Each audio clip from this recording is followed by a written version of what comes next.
The CEO called me 3 times in 10 minutes, and I let every single call ring until the screen went dark. I stared at my phone, my thumb hovering, then set it face down on the table like it was something dangerous. 2 days ago. That same man had signed off on my termination without bothering to look me in the eye. Now his name kept lighting up my screen, over and over, like nothing had happened. Kelsey, please call me back. That was the first voicemail. Calm, controlled. The second was shorter. We need to talk. There's been some confusion. By the third, his voice had changed. This is getting serious. I need you to answer. I exhaled slowly and didn't move. My name is Kelsey. I worked for that company for 6 years. I didn't steal. I didn't lie. I didn't sabotage anything. I reported my boss's misconduct directly to the CEO, exactly the way the employee handbook told me to. I used dates, quotes, witnesses. I kept my voice steady when I said, "This isn't a misunderstanding. This is a pattern." 2 days later, Human Resources sat me down and said, "This decision isn't about the incident. It's about team unity." I asked, "So what happens to him?" They didn't answer that question. The CEO didn't speak during the meeting. He just nodded once when the paperwork slid across the table. When I stood up, he said, "Let's not make this bigger than it needs to be." I said, "I didn't." No one stopped me when I walked out. I left before anyone could call it a joke, before they could say it was taken out of context, before they could ask me to come back quietly and pretend nothing happened. I refused to make it easy for them, and now, suddenly, they needed me. Something inside that building was breaking. I could hear it in the pauses between his words, in the way his confidence slipped with each voicemail. Whatever they thought I was protecting by staying silent, it wasn't holding together anymore. I picked up my phone, turned it off, and let the past catch up to them on its own. The story you're about to hear is a fictional work created by the writing team at Revengeaita.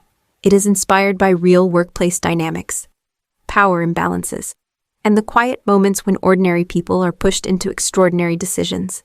Each story carries its own message, its own consequences, and its own truth meant not to accuse, but to reflect how easily systems fail when integrity becomes inconvenient. 2 days earlier, I had walked into the CEO's office believing honesty still meant something. Have you ever seen something wrong at work and felt the room silently warn you not to react that morning? I was reviewing reports when my supervisor, Mark, stopped behind my desk. He didn't lower his voice. He never did. "Did you seriously send that email without running it by me?" he said. "I followed the process." I replied, "It was time sensitive." Mark laughed, short and sharp. "Process is what I say it is." A few desks over, Lauren stiffened but kept typing. No one looked up. Mark leaned closer. "You need to learn when to stay in your lane." "Kelsey." I said nothing at first. That was the old reflex. Stay calm, let it pass. But this wasn't new. Last week, he'd snapped at a junior analyst until she apologized for something that wasn't her fault. The week before that, he'd joked about a client being too emotional to negotiate, then assigned her account to himself. I stood. "You don't talk to people like that." The room went quiet. Mark smiled, slow and deliberate. "Excuse me. You don't get to humiliate people because you're in charge," I said. My voice shook, but I didn't stop. "It's unprofessional." He tilted his head. "Careful, you're crossing a line." I crossed it when I pretended this was normal. I said. Mark stepped back. "If you have a problem, take it upstairs. I plan to." His smile vanished. That would be a mistake. I sat down, my hands cold. For a moment, doubt pressed in. I remembered another job, another manager, another time I told myself it wasn't my fight. I remembered how that silence followed me for years. Lauren whispered. "You shouldn't." "I know," I said, "but I can't do this again." Mark walked away without another word. By lunch, the tension was everywhere. By the end of the day, I had drafted notes, pulled emails, and replayed his words until they were exact. I didn't know what would happen next. I only knew I was done pretending this was just how things worked. What happens when the person with the most power listens, but only halfway? The CEO, Daniel Ross, gestured for me to sit before I'd even finished closing the door. "I've reviewed your email," he said. "You were very thorough. I wanted to be clear," I replied. "This isn't a misunderstanding. It's ongoing behavior." Daniel folded his hands. "I'm not disputing that something happened." That word landed hard. Something. I'm saying it's part of a pattern. I said, multiple incidents, multiple people. He nodded once. Mark is direct. That's not new. Direct isn't the same as abusive, I said. He humiliates people. Publicly. Daniel leaned back. You have to understand the context. We're in a high-pressure environment, so that excuses it. No, he said quickly. But it complicates it. I felt the shift then. The way his attention moved away from what Mark had done and toward what this conversation represented. I said, there are witnesses, emails. I'm not asking for special treatment. I'm asking for accountability. Daniel exhaled. Accountability has consequences. For him? I said, for the company. He corrected. For morale, for client confidence, for internal stability. I stared at him. You're worried about optics. I'm worried about risk, he said. And right now, this is a risk. My throat tightened. Reporting misconduct is a risk. Escalating it this way can be, he said. These things are usually handled quietly. Quietly for who he didn't answer that. Instead, he said, I appreciate you coming to me directly. That shows loyalty. I didn't come here to be loyal. I said, I came here to be honest. Daniel's expression softened. The way peoples do when they think they're being reasonable. Let me look into this. In the meantime, I'd advise you to take a step back. A step back from pushing, he said. Give us room to manage this internally. I stood. I already did what the policy told me to do. He looked up at me, calm, measured. Policies are guidelines. Kelsey, judgment is leadership. As I walked out, it felt like I had just been warned without being threatened. And somehow, that was worse. How does reporting misconduct turn into a termination meeting? The Human Resources Director, Patricia Wells, didn't invite me to sit. She just waited until the door clicked shut and said, this won't take long. Daniel Ross was already there. He stood by the window, arms crossed, watching the street below like this meeting wasn't meant for him. Patricia opened a folder. After reviewing recent events, we've decided to end your employment effective immediately. I looked at Daniel. He didn't look back. On what grounds, I asked. Patricia didn't hesitate. Behavior inconsistent with company culture. I reported misconduct. I said, is that the behavior? This isn't about the incident, she replied smoothly. It's about impact. Impact on who she met my eyes, on the team. Daniel finally spoke. Kelsey, this isn't personal. I laughed once, sharp and quiet. You're firing me. For disrupting team unity, Patricia said, reading directly from the page. I said, where is Mark in this conversation? Patricia closed the folder slightly. We're not here to discuss other employees. Daniel stepped in. This is about maintaining stability. So the problem isn't what he did, I said. It's that I said something? Patricia's voice stayed even. Your approach created tension. My approach was following policy. Policies require judgment, Daniel said. And leadership means choosing the least damaging path. I nodded slowly. You chose him. No one denied it. Patricia slid the papers across the table. You'll receive severance and continuation of benefits for a limited period. I don't want your silence money, I said. It's standard, she replied. So is confidentiality. I pushed the folder back. I'm not signing anything today. Daniel's jaw tightened. You're making this harder than it needs to be. I stood. You made it simple the moment you decided the truth was inconvenient. As I walked toward the door, Patricia said, security will escort you out. I turned once. I did exactly what you tell employees to do. You just didn't expect me to mean it. Daniel still didn't look at me. What do you lose when you refuse to play along my phone? Stayed quiet for 2 days after they walked me out. No messages from coworkers. No, I'm sorry this happened. Just silence. On the 3rd day, Lauren finally called. I wanted to reach out, she said carefully, like the words had been rehearsed. But people are scared. Of Mark, I asked. Of being next, she said. HR told everyone not to discuss your departure, so they're controlling the story. I said. There was a pause. They're calling it a mutual separation. I laughed, then stopped myself. Tell them I didn't agree to anything. I know, Lauren said. I wanted you to hear it from me. Later that afternoon, my sister called. You sound calm, she said. I'm trying to be. You could have kept your head down, she said gently. You had good benefits. A steady salary. I know. She hesitated. Are you sure this was worth it? That question followed me everywhere. It sat with me while I canceled subscriptions, while I checked my account balance, while I opened an email from the company confirming my final paycheck. I read the line about severance twice. It came with conditions I hadn't accepted. The next morning, I ran into Mark at the grocery store. He looked surprised, then smug. "Didn't expect to see you," he said. "Guess things didn't work out." "They worked out exactly the way you planned," I replied. He shrugged. "You should have known how this would go." "I did," I said. "I just hoped I was wrong." He leaned closer. "People like you always think the rules protect them. People like you always need someone to believe that," I said. He walked away without another word. That night, alone at my kitchen table, I finally let the doubt surface. I replayed every conversation, every choice. I wondered if staying quiet would have been easier. But even in that moment, I knew one thing clearly. Silence would have cost me more than I could afford to lose. What if the apology isn't really an apology at all? Daniel Ross called, just after 9. I let it ring once, then answered. "Kelsey," he said, too warmly. "I'm glad you picked up. You weren't before." I said, a breath. Things moved quickly. Emotions were high. "They weren't high," I said. "They were calculated." "We can resolve this," he said. Quietly, I waited. "We'd like to bring you back," Daniel continued. "Same role, same pay, clean slate, a clean slate for who I asked, for everyone," he said. "We don't need this to become a bigger issue. I already reported it," I said. "You fired me." "Human resources handled that," he replied. "There were misunderstandings. Misconduct isn't a misunderstanding," I said.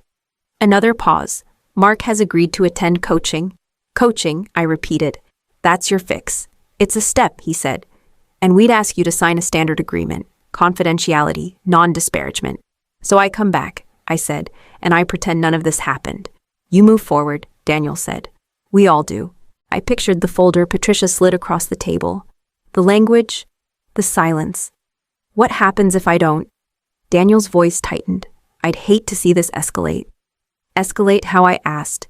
"Careers get complicated," he said. "Reputations suffer. Mine already did." I said, "You made sure of that." He softened his tone again. "You're talented, Kelsey. Don't let one moment define you." "One moment didn't," I said. "Your decision did." He sighed.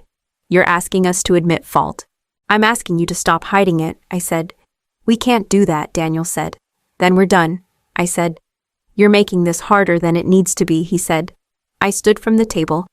"You're asking me to make it easier for you." He didn't argue. He didn't apologize. He just said my name once more, like it might change something. I ended the call before the story could be rewritten. What breaks first when a system is built on denial? I didn't hear about the fallout from a press release or a company memo. I heard it in pieces, through voices that sounded different now. Lauren called one evening. "They pulled Mark off the Phoenix project," she said. "That was his biggest account." I replied, She said, "The client asked for a different lead." They said communication had become unpredictable. A few days later, another former coworker texted me. 2 senior analysts resigned this week. When I called him, he didn't waste time. "People are tired of covering," he said. "And they're tired of being told to smile about it." The complaints started piling up where I had warned they would. Missed deadlines, conflicting directives. Clients asking why answers kept changing depending on who they spoke to. Mark tried to tighten his grip. That only made it worse. He called a team meeting, Lauren told me. Said we needed to recommit to loyalty. I could picture it too clearly. "What did people say?" I asked. "No one said anything," she replied. But afterward, 2 people updated their resumes. A week later, Daniel called again. I didn't answer, but his voicemail was shorter this time. No reassurance, no offers, just pressure. "We're facing some operational challenges," he said. "This is exactly why internal alignment matters." Internal alignment. The phrase landed like an echo of everything I'd been told to ignore. The irony didn't escape anyone. The very behavior I'd flagged was now being cited in client emails. The tone, the volatility, the inability to take responsibility. "He snapped at a vendor," Lauren said quietly, on a recorded call. I closed my eyes. "That won't stay buried." "It didn't," she said. "Legal is involved now." By the end of the month, Mark wasn't a protected figure anymore. He was a problem no one could explain away. And the silence that once shielded him had started to crack. Not because someone spoke up, but because the truth no longer needed a witness. How does it feel when the people who dismissed you suddenly need you? Daniel called from a different number this time. I recognized his voice before he said my name, Kelsey. He said, skipping the pleasantries, "We need to talk." "Today, I'm listening," I said. "There are complications," he replied. "Clients are concerned. Legal is asking questions." "That sounds internal," I said. He didn't argue. "You understand how things work here. You always did. You fired me," I said. "That changed how things work for me." His breath caught, just slightly. "We wouldn't be in this position if you hadn't escalated." "I escalated because you told me to," I said. "Your policy said report upward. This isn't the time to debate process," Daniel said. "We need stability." "You had stability," I replied. "You chose not to keep it." There was a pause, longer than before. "What would it take for you to help us smooth this out?" "I'm not helping you smooth anything," I said. "We're not asking you to take responsibility," he said quickly. "Just to clarify things, publicly, internally, so I clean it up."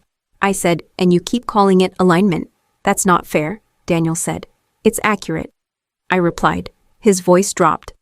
"The board is watching this closely." I was watching too, I said. "When you decided who mattered," he tried again. "We can issue a statement, acknowledge tensions." "Tensions," I repeated. "That's your word for harm, Kelsey," he said, sharper now. "This could have long-term consequences." "For you," I said, "not for me." Silence stretched between us, heavy and unfamiliar. When he spoke again, the confidence was gone. "We thought you'd want to protect the company," he said. "I wanted you to protect people," I replied. "You didn't." "I'm asking you to reconsider," he said. "I already did," I said, and ended the call. For the first time since all of this began, I understood something clearly. They didn't need my silence anymore. They needed my cooperation. And I wasn't giving them either. What does accountability look like when it finally arrives? Lauren called me during lunch. She didn't say hello. She said, "It's over." I waited. "They concluded the investigation this morning," she continued. "Mark was terminated." Immediately, I closed my eyes. "For cause, yes," she said. "They cited multiple violations, not just what you reported, things they said they couldn't substantiate before." I let that sit. Then I asked, "And human resources?" Lauren exhaled. Patricia and 2 senior managers were removed. Procedural abuse. Retaliation. They said the words out loud this time. "Did Daniel approve it?" I asked. There was a pause. He wasn't there. "What do you mean?" the board questioned him yesterday, she said. "This morning, they announced his resignation." I pictured Daniel's calm voice, the way he'd said risk instead of harm. "Resigned," I repeated. "They said it was mutual," Lauren added quietly, "but no one believes that." Later that day, I got a call from an unfamiliar number. A man introduced himself as outside counsel for the company. "We're not seeking anything from you," he said. "I'm calling to formally acknowledge that your report was handled improperly." "Is that on record?" I asked. "Yes," he said. "It will be included in the board's findings." "And the reason I was terminated?" I asked. A brief pause. "That language has been withdrawn, not apologized for, not corrected, just erased. We're reviewing internal policies," he continued. "There will be changes." "I hope so," I said. When the call ended, I didn't feel relief, I didn't feel triumph. I felt something steadier than both. The kind of calm that comes when the truth no longer needs defending. Lauren texted me later. "People are talking now, not whispering, talking." I read that message twice. Then I set my phone down and went back to my day, knowing that what happened next was no longer up to me. What do you gain when you walk away instead of winning?